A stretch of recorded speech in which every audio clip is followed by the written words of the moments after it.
평화는 또한 당면한 우리의 생존 전략입니다. 안보도 경제도 성장도 번영도 평화 없이는 미래를 담보하지 못합니다. 한반도의 평화도 분단 극복도 우리가 우리 힘으로 만들어가야 합니다.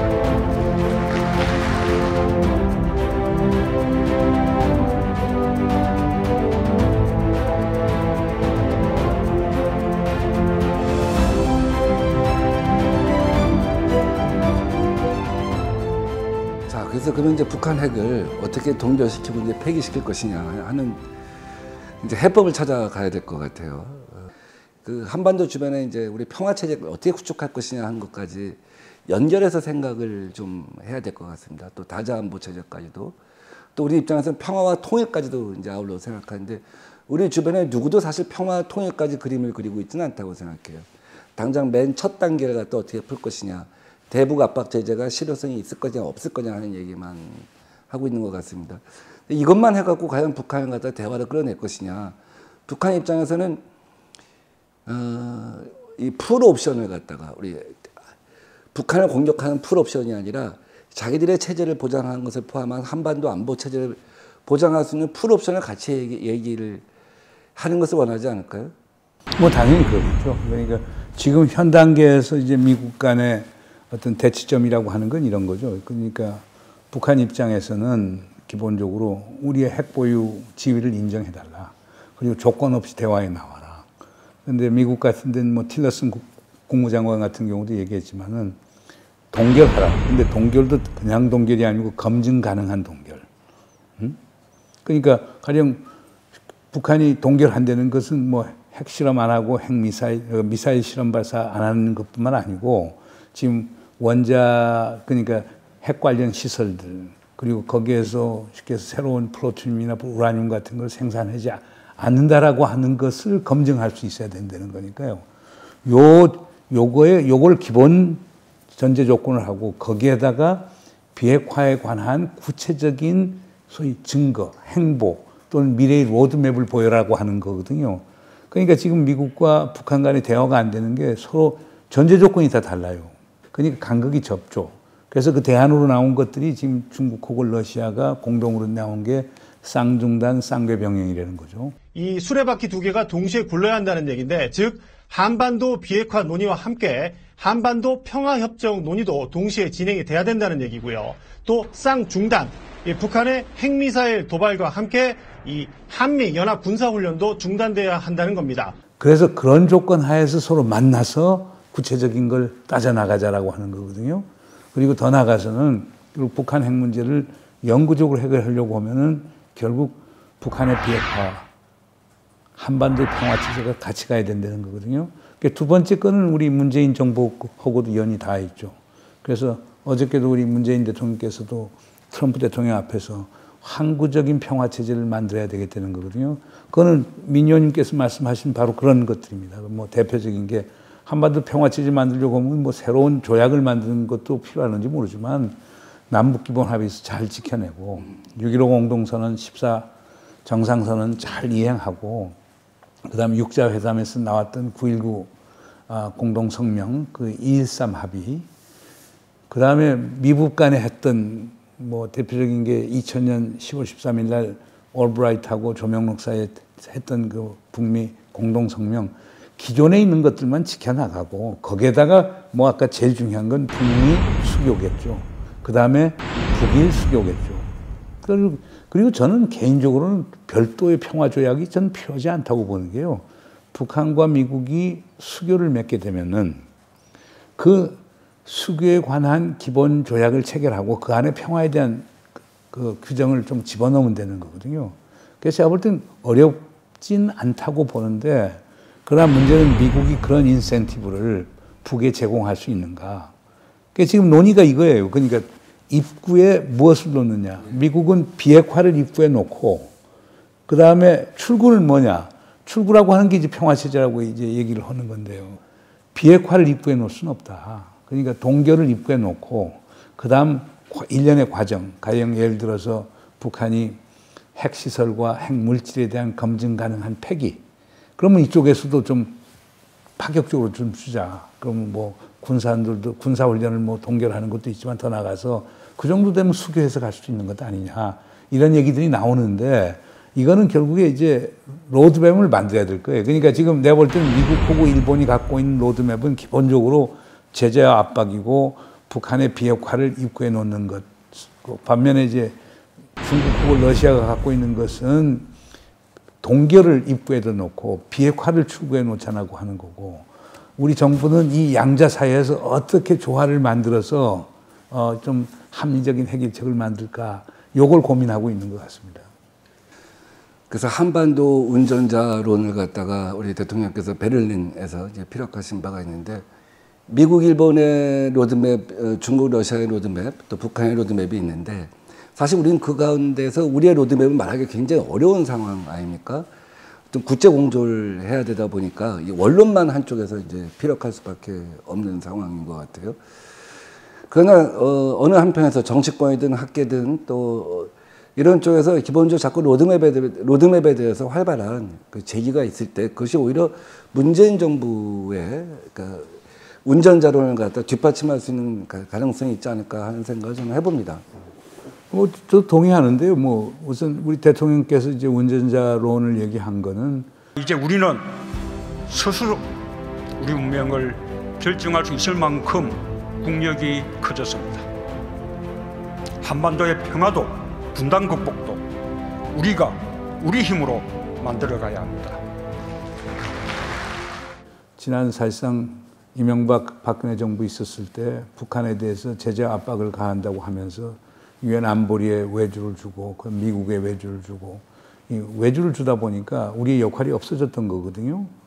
우리가 제재 압박이라는 건 이미 오이사 조치 통해 갖고 쓸 수 있는 카드가 없으니까 이제 국제 공조를 통해서 하겠다고 그렇게 했던 건데, 그 대통령께서는 기본적으로 한반도 평화, 안정, 번영 이거는 우리 손으로 만들어야 되지 않느냐. 우리가 주인이 돼야 되지 않느냐 하는 강한 의지의 표명이 한반도 소위 운전자론이라고 얘기를 할 수 있을 것 같습니다. 대통령께서는 분명히 말씀하셨어요. 북한 핵 문제는 기본적으로는 그건 북한과 미국 간에 해결해야 될 문제다. 그러나 남북 간의 대화는 할 수 있는 것 아니냐.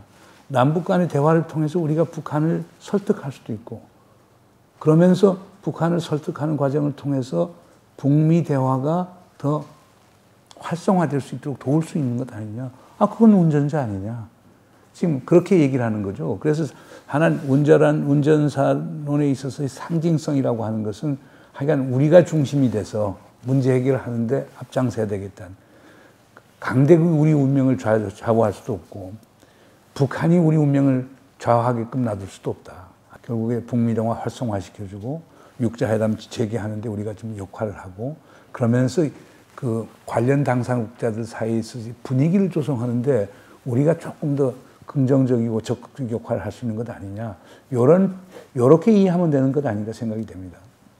북한 입장에서는 결국 개방하는 개혁은 하지 않고 그냥 연명할 수 있는 개혁만 하겠다 이렇게 보입니다. 근데 그 연명하는 개혁이라고 하는 것이 북한 핵 문제가 해결된다고 할지라도 그 연명하는 개혁으로 개방하는 개혁이 없는, 개방 없는 개혁으로 한계가 있지 않겠습니까? 그래서 우리가 어떻게 보면 개방하는 개혁이 무엇이냐, 개방하는 개혁을 통해서도 북한 체제가 유지될 수 있다 하는 그림을 그려줘야 할 필요성도 저는 한편에서 느끼거든요. 어떻게 보시는지? 저 동의합니다. 그러나 한 가지 분명한 거는 우리가 베트남의 경우를 또 보세요. 95년에 결국 베트남 미국 외교 관계가 정상화되면서 도이모이라고 하는 개방개혁 정책을 폈거든요. 중국도 마찬가지입니다. 79년에 덩소평의가 40개 원칙 갖고 개혁개방 관계, 그 해에 결국에 중국과 미국 사이에 수교가 돼 있었거든요. 그러니까 모든 나라, 특히 사회주의 국가 같은 경우는 외부의 안보 환경이 우호적으로 개선돼서 내가 안보 걱정하지 않더라도 내가 경제 개혁과 경제 발전의 길로 갈 수 있다. 이런 확신만 서면은 개혁개방으로 가거든요. 아까 우리 민 의원님께서도 이제 지적을 하셨습니다만은 지금 북한 같은 경우 보면은 우리가 말하는 소위 공식 경제, 인민경제라고 얘기하죠. 계획경제가 있고, 그 다음에 제2경제라고 해서 군수경제가 있고, 그 다음에 요즘 통일시장이 거의 뭐 거의 500개 가량 된다는 거거든요. 이거는 사실 정부가 인정하는 공식시장이고요. 장마당 터도 지금 거의 450개 이상 된다고 얘기를 하죠. 그 다음에 이제 암시장이 상당히 이제 활성화되어 있죠. 이렇게 보면 지금 이렇게 보면 북한 경제의 상당 부분이 사실상 시장에서 움직여진다고 해도 과언이 아니거든요. 그런데 그런 시장을 어떻게 공식화 시켜주느냐, 그런 시장을 어떻게 확산시켜주느냐. 그러면 그에 따라서 정부는 정책을 또 바꿀 수밖에 없습니다. 그러니까 오히려 북한은 중국과 다른 길로 갈 수가 있죠.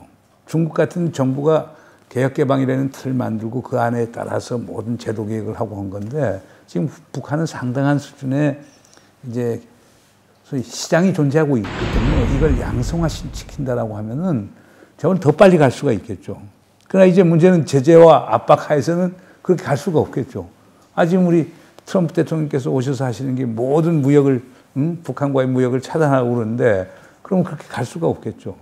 오히려 북한하고 풀 인게이지를 하는 것이, 물론 핵 문제에 대해서는 검증 가능한 동결 하도록 하고, 그리고 특히 핵 시설과 핵 물질을 검증 가능하게 폐기하는 건 사실상 가능통 만들어야 되겠죠. 단 북한이 핵 무기는 포기하지 않을 것이기 때문에 그거에 대해서는 국제적 어떤 그 투명성 보장하자는 장치를 만들고, 그래서 사이에 그런 식으로 시장 개혁을 할 수 있도록 하면은 북한도 결국 안심하게 되고, 북한이 안심하게 되면 보세요. 저 만델라 보십시오. 남아공. 그 남아공에 백인 정권이 있었을 때는 주변 아프리카 국가로부터 위협을 느끼고 하니까 핵무기 개발하지 않았어요.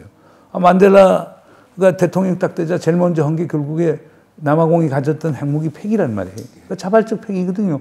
왜냐면 만델라가 대통령 되고 보니까 외부의 위협을 걱정할 필요가 하나도 없잖아요. 내부의 위협도 걱정할 필요가 없잖아요. 그래서 스스로 포기한 거거든요.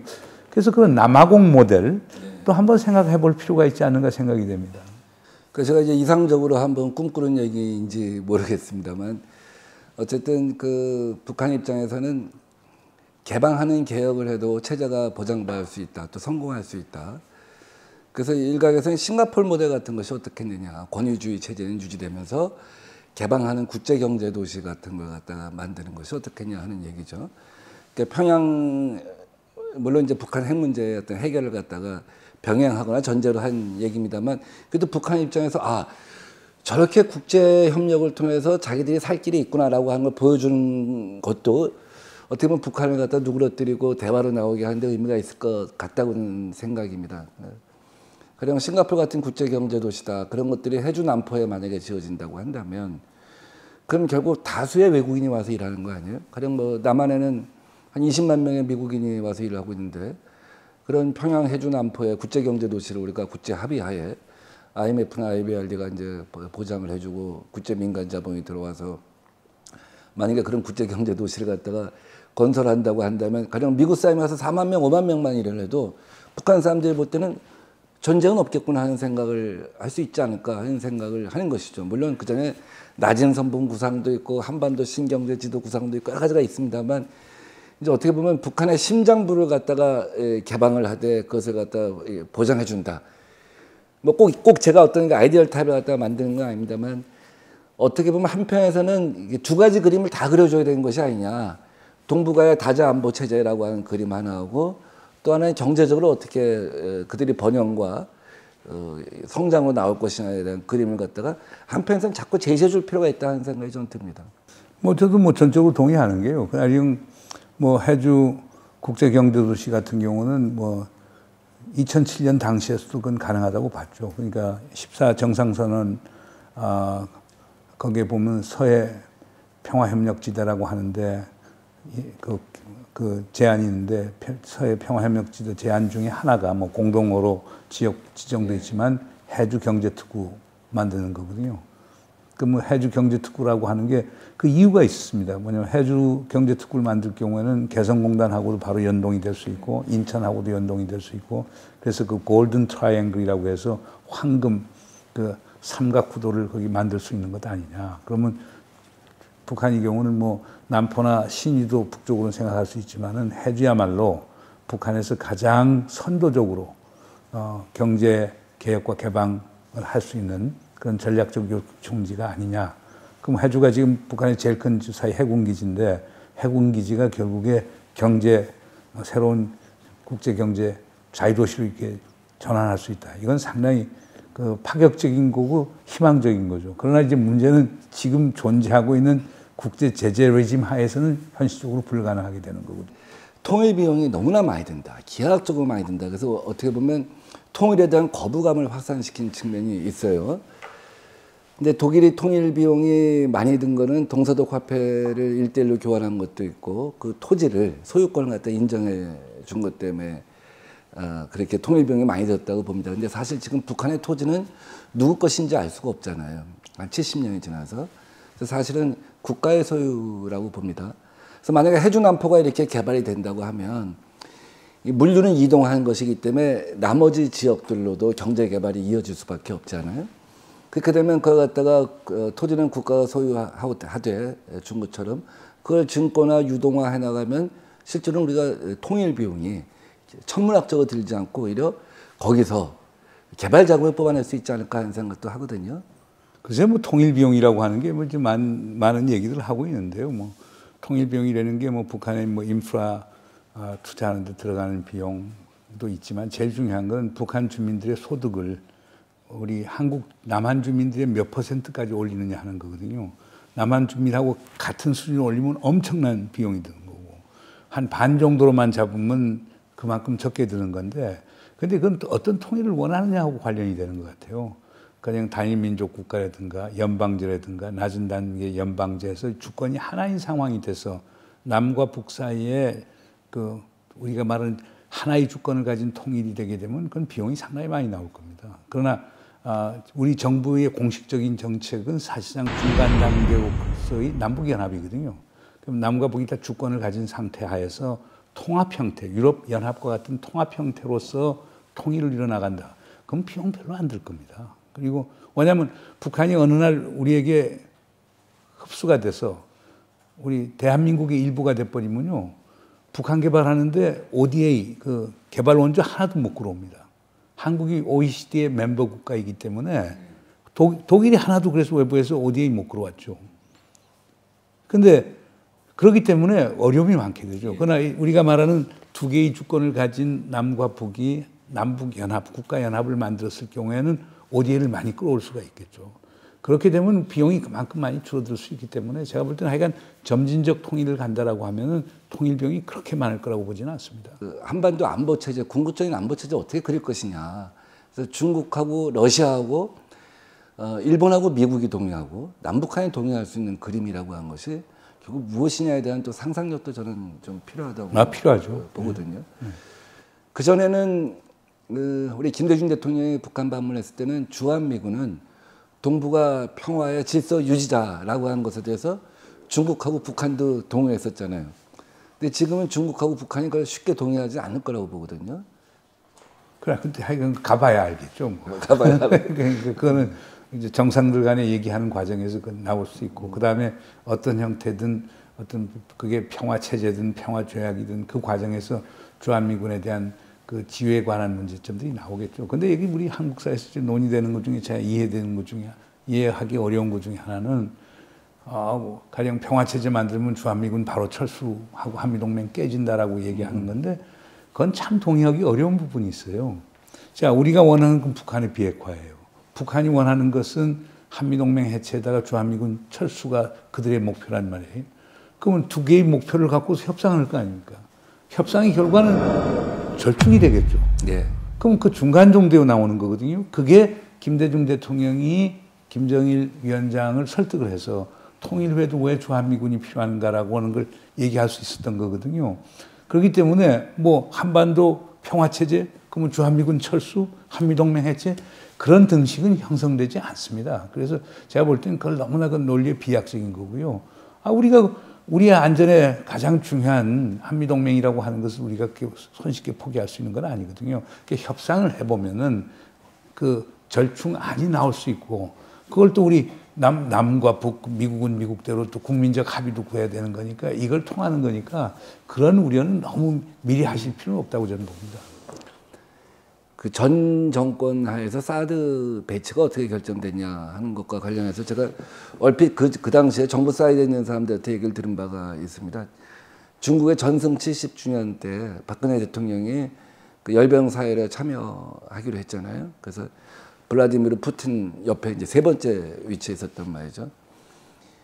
그 당시 박근혜 청와대에서는 우리가 이 정도 성의를 보여주면 중국이 북한에 가는 그 송유관을 갖다 끊고 그렇게 되면 북한이 급변해서 통일 대박이 있을 것이다 하는 생각을 했다는 거예요. 또 한편에서 미국에서는 그걸 보고 경악을 했다는 거죠. 아니 이게 뭐야? 시진핑 옆에 푸틴 옆에 박근혜? 그럼 우리 동맹 관계를 정리하겠다는 거야? 그래서 그 테스트를 갖다가 이제 요구를 한 것이죠. 사드 배치. 근데 그 사이에 북한이 이제 핵실험을 했는데 중국은 미동도 하지 않고 그런 상황 하에서 이게 낭만적인 생각이었구나 하는 그러한 순간에 또 미국이 이제 사드 배치를 요구하니까 그래서 결국 사드가 이제 사실은 그 효용성보다는 미국하고 중국 사이에서 어떤 누구 편을 선택할 것이냐는 그 파워 게임에 우리가 말려든 것이 아니냐 하는 얘기가 있습니다. 늘 그렇듯이 이제 우리가 이 중간에 어떤 균형 외교라고 할까 하는 것, 이 굉장히 어려운 문제인 것 같아요. 글쎄요, 제가 볼 때는 중용 외교라고 하는 것은 모든 외교의 근본이 아니죠. 그 근본이라고 저는 봅니다. 그러니까 기본적으로 어느 한쪽에 지나치게 치우치면은 자연히 그거하고는 소위 예속 또는 종속 관계 또는 의존 관계가 생기게 되죠. 그럼 외교적 운신의 폭이 또 좁아질 수밖에 없습니다. 그렇기 때문에 그 대통령께서도 균형 외교는 전방위 균형 외교라고 하는 표현을 썼거든요. 그러니까 자, 미국하고는 동맹이 있으니까 동맹의 규범에 따라서 우리가 약속을 이행하고 협력해 나가면 되는 거고, 중국하고는 전략적 협력 동반자 관계니까 그거에 맞춰서 또 협력해 나가면 되고, 그 미국하고 중국의 모든 것은 그 두 개의 바스켓에 모든 걸 다 넣을 수는 없으니까 아세안하고도 협력하고 인도하고도 협력하고 유럽하고도 협력하고 러시아하고도 협력하게 되는 거거든요. 그건 모든 나라의 외교 기본이 아닐까요? 어디 한 국가의 모든 한 바스켓에 모든 그 우리의 운명을 걸 수는 없지 않습니까? 그래서 그건 또 우리 그 보수적인 생각하시는 분들 좀 이해는 좀 하셔야 될 것 같아요. 우리가 한미동맹 상당히 중요하죠. 그러나 한미동맹에 모든 걸 베팅을 해버리면은 여기에 뭐 차질이 생겼을 때 우리는 어디로 갑니까? 예. 그렇기 때문에 그건 해징이라고 그러는데 소위 보험을 드는 입장에서라도 결국 모든 국가들하고 설림 관계 유지하고 우리의 외교적 운신의 폭 또는 외교적 지평을 넓힐 필요가 있는 거거든요. 그래서 그걸 얘기하면은 과도한 것을 피한다. 뭐 과유불급이라고 하는 표현을 쓰죠. 그걸 피하기 위해서 균형이라고 하는 표현을 쓸 수 있는데 그 우리 미 의원님 말씀하신 대로 차라리 중용의 외교를 편다라고 하면 훨씬 좋았을 텐데 균형하니까 그냥 우리 노무현 대통령 균형자론부터 시작해서 그 박근혜 대통령이 균형의 것까지 다 나오면서 항상 사람들이 그 왜곡을 하고 오해를 하는 경향이 있는데 중용 외교예요. 지나침이 없는 외교. 아마 평창올림픽 때는 북한이 결국 내년 1월, 2월 달쯤에는 북한 선수단 참여를 갖다가 밝힐 거라고 저는 보고, 지금 제재 국면이 이제 가면서 사실 여러 가지 접촉을 통해서 내년 초에는 뭔가 좀 그 남북 간에도 북미 간에도 새로운 국면이 좀 열리지 않을까 하는 기대를 갖다 저는 해보거든요. 그 기대를 가져야죠. 그럼 절망적인데요. 2월 평창 동계올림픽이 문제가 있다고 생각해 보세요. 3월 파랄림픽 문제가 있다고 생각해 보세요. 그 문재인 정부의 문제도 되겠지만은 대한민국 전체의 국제적 이미지가 어떻게 되겠습니까? 그러니까 어떤 일이 있더라도 평창 동계올림픽은 성공시켜야 되고, 성공시키려고 하면은 북한이 참석해야 되고, 그리고 그때 한반도의 군사적 긴장이 없어야 되겠죠. 현 정부에서 아마 그걸 염두에 두고 많은 노력을 하고 있는 걸 알고 있습니다. 그런 그 타임 스케줄을 갖다 두고서 노력을 하고 있을 거라고 봅니다. 근데 결국 우리한테 남은 시간은 많지 않잖아요. 사실 뭐 길면은 한 2년, 뭐 짧으면 한 1년 정도가 우리한테 주어진 마지막 시간이라고 보거든요. 이 국면에서 이제 현재 어떤 그 우리 문재인 대통령이 취하고 있는 이 정책 이런 것에 대해서 총괄적으로 평가를 하시면 어떻게 하실 수 있는지요? 뭐 하여간 문재인 대통령이 5월에 취임하지 않았어요. 지금까지 북한이 미사일 시험 발사 10번, 6차 핵실험. 그러니까 쉽게 얘기해서 지금은 한 150일, 지금 한 6개월 됐지 않습니까? 6개월 좀 넘었으니까. 한 180일. 그러면 18일에서 20일에 한 번씩 미사일 시험 발사한 셈이 되는 거죠. 그러니까 대통령 입장에서는 하여간 그 상황 관리, 위기 관리, 이게 제일 중요했던 거죠. 그러니까 한미동맹을 강조할 수밖에 없는 거고. 그러니까 그 안에서도 평화의 메시지 잊지 않으려고 노력을 하고, 외교적 타결이라고 하는 메시지 잊지 않으려고 그걸 강조하는, 그러니까 상당히 고심이 많은 대통령이었는데, 제가 볼 땐 지금까지 상황 관리 잘했다는 것 같습니다. 이제 어떻게 하면 여기에서 더 나가서 제재와 압박의 국면을 넘어서서 정말 남북대화도 이루어지고 북미대화도 이루어지고, 그러면서 육자회담이 재개되고, 그러면서 남북관계 교류협력도 이루어지고, 그리고 북한도 좀 좋은 사실상 행동을 보이면서 북한에 대한 제재 같은 것도 조금씩 완화되고, 이런 선순환 관계가 생겼으면 제일 좋은데, 아마 그렇게 가리라고 저는 보고 있습니다. 희망을 가져야 되니까. 오늘 뭐 정말 장시간 우리 한미 정상회담에 대한 그 평가부터 시작해서 우리 궁극적으로 한반도의 평화 안보 체제를 어떻게 풀어나갈 것인가, 당면한 북핵 해법을 어떻게 만들 것인가에 대해서 굉장히 유익하고 의미 있는 말씀 주셔서 정말 감사드립니다. 앞으로도 문재인 정부의 성공을 위해서, 또 말씀하신 대로 국익을 위해서, 또 한반도의 평화와 안정을 위해서 큰 역할 하실 것으로 보고 항상 응원하겠습니다. 아이, 감사합니다. 감사합니다.